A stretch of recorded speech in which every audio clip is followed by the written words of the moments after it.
अतुल सौरभ, एक व्यक्ति जिसने सुसाइड से पहले अपना एक वीडियो बनाया।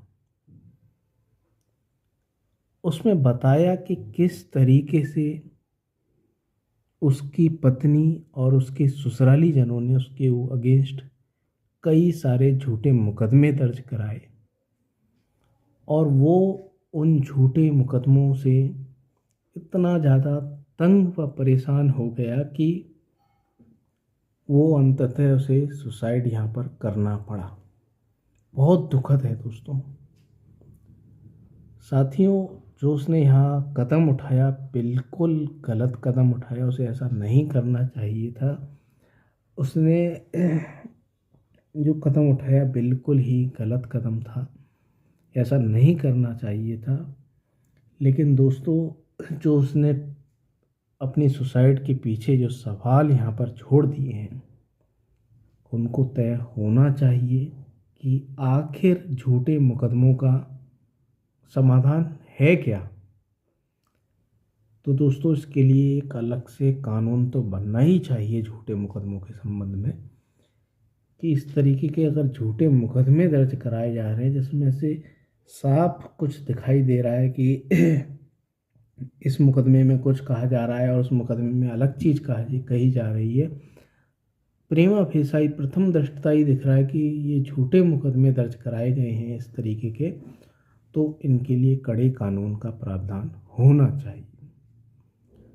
दोस्तों, एक माँ बाप जो बड़ी ही धूमधाम से अपने बच्चे की शादी करते हैं, जब उस लड़के की शादी होती है 6-7 महीने होते हैं, शादी के कुछ दिन ही होते हैं और पत्नी पक्ष के द्वारा, पत्नी के द्वारा इस तरीके के दहेज उत्पीड़न के, इस तरीके के जो गंभीर अपराध है, अननेचुरल सेक्स है, अप्राकृतिक अपराध है, उसका मुकदमा दर्ज करा दिया जाता है। अटेम्प्ट टू मर्डर का मुकदमा दर्ज करा दिया जाता है।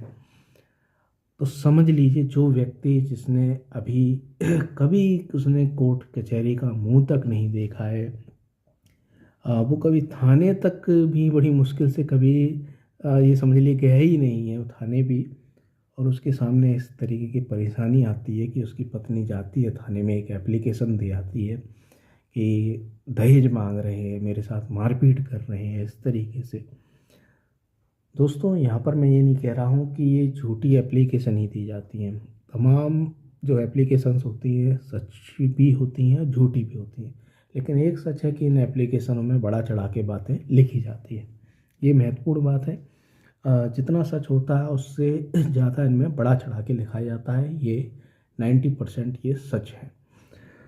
तो दोस्तों, जब इस तरीके से मुद्दे को बढ़ा चढ़ा के कोई एप्लीकेशन दी जाती है, तो जो पति पक्ष है उसके परिवार वाले हैं बिल्कुल इनोसेंट हैं, जिन्होंने कभी कोर्ट कचहरी नहीं देखी। जब थाने से फ़ोन आता है, उन्हें बुलाया जाता है, तो वो घबरा जाते हैं, कांपने लगते हैं। ऐसे ऐसे लोग हैं जो पुलिस का नाम सुन के कांप जाते हैं, कोर्ट कचहरी का नाम सुन के कांप जाते हैं। और ऐसे भी लोग हैं जो कोर्ट कचहरी का नाम सुन के उन पर कोई असर नहीं पड़ता है, क्योंकि उनके बाप दादाओं ने, उनके परिवार वालों में कई केस चलते आए हैं। तो ऐसे लोग जिन्होंने कभी कोर्ट कचहरी नहीं करी, कभी ऐसा कुछ नहीं किया, तो वो बेचारे बहुत ज़्यादा उनकी हालत पतली हो जाती है, घबरा जाते हैं आखिर जी हो क्या गया। और कई मामलों में तो एप्लीकेशन देने के बाद ही राजीनामा हो जाता है। समझदारी का परिचय दिया जाता है। और जब इस तरीके की थाने में एप्लीकेशन दी जाती है तो दोनों ही पक्ष यहाँ पर एक मीटिंग करते हैं। दोनों ही तरफ के जो समझदार व्यक्ति हैं, प्रतिष्ठित व्यक्ति हैं, जो अच्छी जानकारी रखते हैं सामाजिक, तो वो लोग बैठते हैं, एक राजीनामा कर लेते हैं। ठीक है, इन दोनों का विवाह यहाँ पर ठीक से नहीं चल रहा है, कोई संभावना नहीं है कि ऐसी ये साथ में रह सकते हैं, तो वो यहाँ पर राजी हो जाते हैं और दोनों मामले को राजी राजी ख़त्म कर लेते हैं। जो एलिमनी की बात होती है, मेंटेनेंस की बात होती है, एक मुश्त राशि की 10 लाख, 15 लाख, 5 लाख, जैसी भी इनका स्टेटस होता है उसके हिसाब से तय हो जाता है और मामला इस तरीके से ख़त्म हो जाता है, बहुत ही शांतिपूर्ण तरीके से। ये बहुत अच्छा तरीका होता है। लेकिन दोस्तों, ये बहुत ही कम मामलों में होता है। ये सिचुएशन बाद में आती है, क्योंकि शुरू में दोनों पक्ष यहाँ पर अड़े रहते हैं, मैं से दिखाऊंगा कोर्ट कचहरी, मैं से दिखाऊंगा कोर्ट कचहरी। तो आप जानती हैं पत्नी पक्ष की तरफ से मुकदमे कई दाखिल किए जाते हैं और उनमें सभी में ज़्यादातर संज्ञान हो जाता है। लेकिन पति की तरफ से जब मुकदमे दर्ज किए जाते हैं तो कोर्ट एक अलग नज़र से देखती है। तो उनमें कई मामलों में संज्ञान नहीं होता है। ठीक है, तो जब पत्नी एक मुकदमा डालती 498 का, तो जब उस पर इतना दबाव नहीं पड़ता है तो वो सोचती है और मुकदमे डाले जाएं। ठीक है, जो इस तरीके की अगर गलत सोच वाला कोई परिवार है, कोई चाहता है कि झूठे मुकदमे करने ही हैं। ठीक है, सब मुकदमे झूठे नहीं होते, लेकिन जिसने झूठा मुकदमा किया है और वो चाहेगा कि इस पर और दबाव बनाऊं, तो 2-4 मुकदमे और झूठे डाल देता है, बातों को बढ़ा चढ़ा के, ये करके कि रास्ते में इसने मारपीट करी, ये किया, स्त्री धन रख लिया, तो तमाम झूठे मुकदमे और लगा देता है। तो यहाँ पर बहुत ज़्यादा स्थिति खराब हो जाती है। और जब कोर्ट संज्ञान ले लेती है, चाहे वो कंप्लेंट केस के थ्रू ले या पुलिस रिपोर्ट के जरिए ले, जब संज्ञान लेती है तो कोर्ट में आपको जब पेश होना है, आप यदि अभियुक्त हैं, आपके अगेंस्ट ये एलिगेशन लगाए हैं, तो आपको सबसे पहले बेल करानी ही पड़ेगी।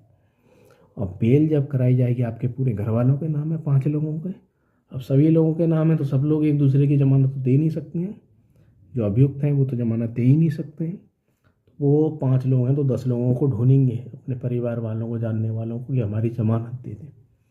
तो ये जो संज्ञान हो जाता है, इसके बाद जो समझ जाते हैं, जमानत कराने की स्थिति या जो आती है, समय आता है, बहुत ही ज़्यादा क्रिटिकल होता है उन लोगों के लिए, ख़ास तौर से जिनका परिवार छोटा होता है, जिनके सोशल कॉन्टैक्ट कम होते हैं, टर्म्स कम होते हैं, तो उनके लिए बहुत बड़ी मुसीबत हो जाती है इतने सारे मुकदमों में बेल कराना। दोस्तों, जब हमने एलएलबी की, हम कोर्ट में आए, तो हमने तो बेल प्रावधान पढ़े थे एलएलबी में, हमें ये नहीं पता है कि अगर इस पर 4 मामले दर्ज एक ही पार्टी ने करा दिए हैं तो चारों मामलों में अलग अलग बेल करानी पड़ेगी।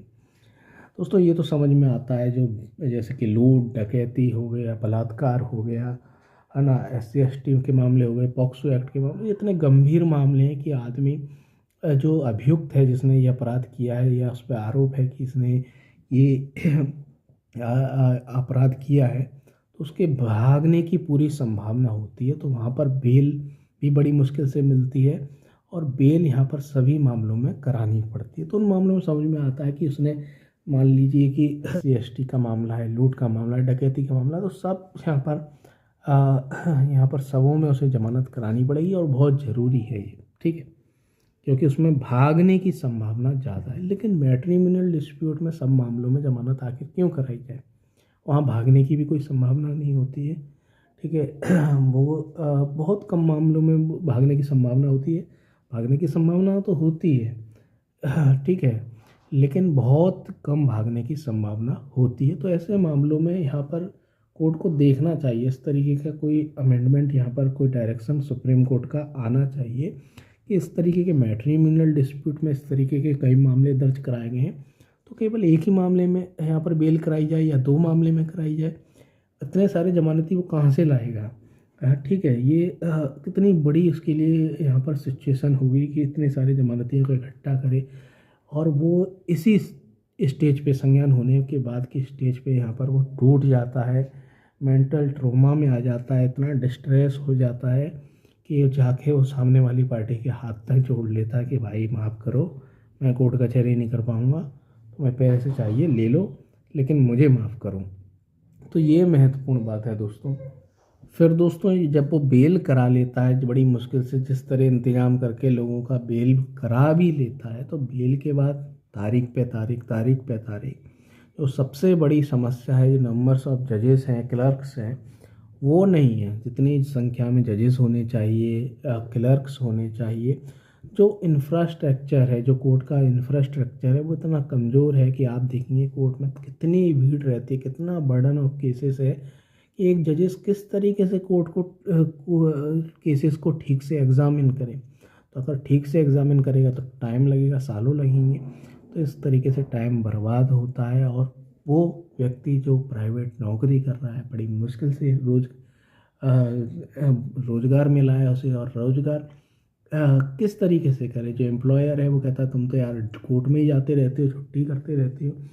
तो ये भी सोचना चाहिए, जब इतनी लंबी लंबी प्रोसीडिंग की प्रक्रियाएं चल रही हैं तो यहाँ पर वीडियो कॉन्फ्रेंस के माध्यम से कोर्ट अटेंड करने के यहाँ पर प्रावधान होने चाहिए, जिससे कि वो कम से कम उसका एम्प्लॉयमेंट, जो उसका एम्प्लॉयमेंट है वो तो बचा रहे। ठीक है। तो यहाँ पर यदि उसकी नौकरी ही चली जाएगी तो किस तरीके से वकील को फीस देगा, किस तरीके से, ठीक है, कि डिफेंस करेगा अपना। तो ये बहुत ही ज़्यादा महत्वपूर्ण बात है। और दोस्तों, कोर्ट के नज़रिए की बात रही तो जैसा हमारा सोशल एस्पेक्ट है, हमारा संविधान भी कहता है कि आर्टिकल 15(3) में कि महिलाओं के लिए विशेष प्रावधान की सुविधा राज्य कर सकता है, महिलाओं और बच्चों के लिए। तो उसी को देखते हुए यहाँ पर महिलाओं की तरफ एक लिबरल नज़रिया देखा जाता है। उनकी तरफ से जो केसेस फाइल किए जाते हैं उनमें ज़्यादातर संभावना होती है कि उनमें संज्ञान हो जाए, लेकिन ऐसा पति की तरफ से नहीं होता है। ठीक है दोस्तों, तो ये गलत नहीं है। महिलाओं की जो उनका जो हिस्टोरिकल यहाँ उनके साथ इनजस्टिस हुआ उसको देख के ये ऐसा किया जाता है। ठीक है, वो कोई गलत बात नहीं है, लेकिन यहाँ पर जो ऐसी सिचुएशन है जिसके अंतर्गत आदमी व्यक्ति सुसाइड करने तक के लिए यहाँ पर कदम उठा लेता है, वो सोचने की ज़रूरत है। जो कोर्ट के उसने लूप हॉल्स बताए कि किस तरीके से कोर्ट में वैसे यहाँ पर पैसा देना पड़ रहा है बाबुओं को, है ना, ये तक बताया उसने कि यहाँ तक कि उसने जजेस पे यहाँ पर आरोप लगा दिया कि जज ने रिश्वत मांगी। आप समझ लीजिए कि न्यायिक प्रक्रिया में किस तरीके से लोगों का भरोसा इस तरीके से कम हो सकता है। तो फ्रेंड्स, ये वीडियो बहुत ही ख़ास है। आप अपनी राय कमेंट बॉक्स में कमेंट करके ज़रूर दें, और क्या क्या प्रावधान हो सकते हैं इस तरीके के झूठे मामलों से निपटने के लिए, झूठे केसेस से निपटने के लिए क्या क्या यहाँ पर डायरेक्शंस दिए जा सकते हैं, लॉज बनाए जा सकते हैं, वो आप कमेंट बॉक्स में कमेंट करके ज़रूर बताएं।